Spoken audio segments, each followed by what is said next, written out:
Assalamualaikum warahmatullahi wabarakatuh. Perkenalkan nama saya Satria Arjuna dari kelas TT 45G5 dan kali ini saya akan menyampaikan materi yang telah saya rangkum. Materi yang saya ambil adalah alam dan manusia. Berikut adalah hasil presentasinya.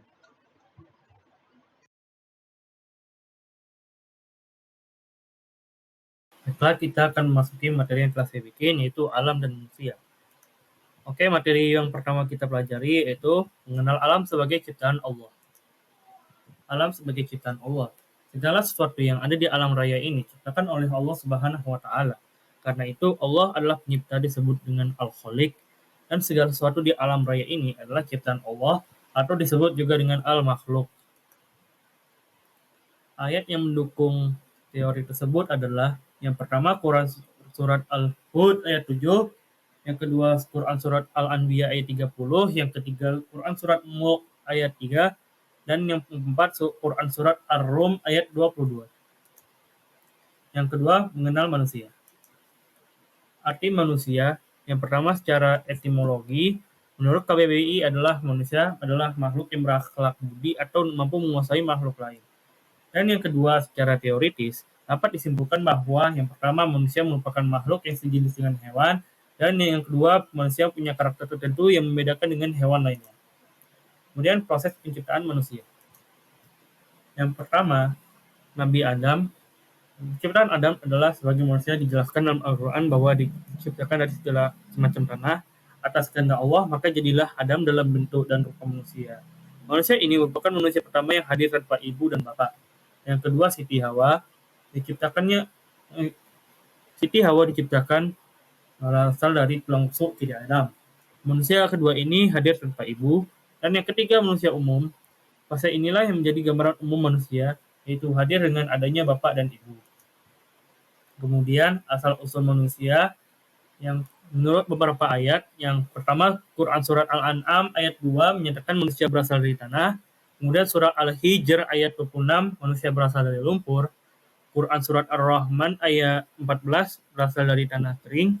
Al-Furqan ayat 54 berasal dari air, dan Quran surat At-Tariq ayat 6 sampai 7 dari air mani yang terpancar dari tulang sulbi dan tulang dada, serta surat Al-Anbiya ayat 30 manusia diciptakan dari air.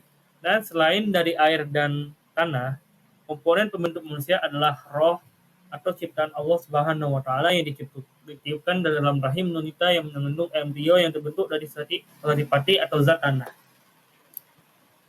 Ayat yang mendukung hal ini adalah Quran surat Al-Hijr ayat 28 sampai 29. Kemudian proses penciptaan manusia ada dua. Yang pertama proses penciptaan ajali, yaitu yang dilakukan oleh Allah secara langsung, seperti proses penciptaan Nabi Adam dan Hawa, dan kemudian proses penciptaan Nabi Isa. Kemudian yang kedua, proses secara alamiah, yaitu proses penciptaan manusia yang diciptakan melalui proses alamiah, seperti proses penciptaan manusia kebanyakan. Kemudian potensi dasar manusia.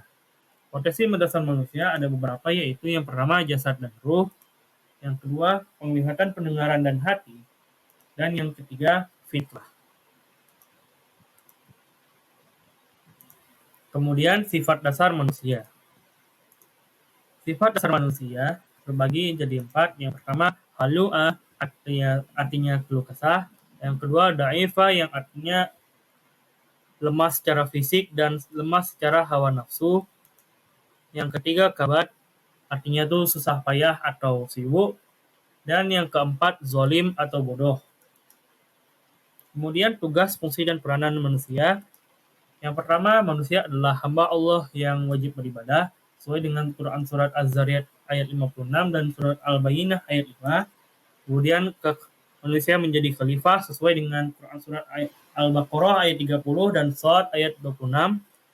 Dan yang terakhir, pengemban amanah Allah sesuai dengan surat Al-A'raf ayat 172, Al-Ahzab ayat 72, Shad ayat 26, dan surat Az-Zukhruf ayat 13. Kemudian istilah manusia. Istilah manusia antara lain Bani Adam, Barfar, Al-Kahfi, dan Al-Insan. Al-Insan dan An-Nas. Disebut Bani Adam karena menunjukkan keturunan Nabi Adam. Disebut Bashar karena bahwa secara fisik biologis semua manusia sama dan tidak ada perbedaan. Kemudian al-insan artinya keistimewaan manusia yang mempunyai fungsi sebagai khalifah di muka bumi. Kemudian an-nas sebagai itu manusia sebagai makhluk sosial ditunjukkan secara umum tanpa melihat status apa beriman atau kafir. Kemudian terdapat 3 istilah yang digunakan Al-Quran mengenai arti manusia. Yang pertama insan, kemudian bashar, dan yang ketiga Bani Adam. Manusia dari alam ke alam. Yang pertama dimulai dari alam ruh, sesuai dengan surat Al-A'raf ayat 172. Kemudian alam rahim sesuai dengan hadis riwayat Ahmad. Kemudian alam dunia sesuai dengan hadis riwayat Ibnu Majah tentang alam dunia dan alam barzah. Lalu yang terakhir manusia akan memasuki alam akhirat.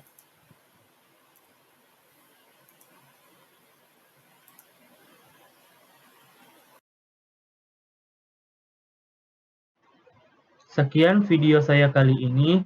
Mohon maaf jika ada kesalahan. Wabillahi taufiq wal hidayah. Assalamualaikum warahmatullahi wabarakatuh.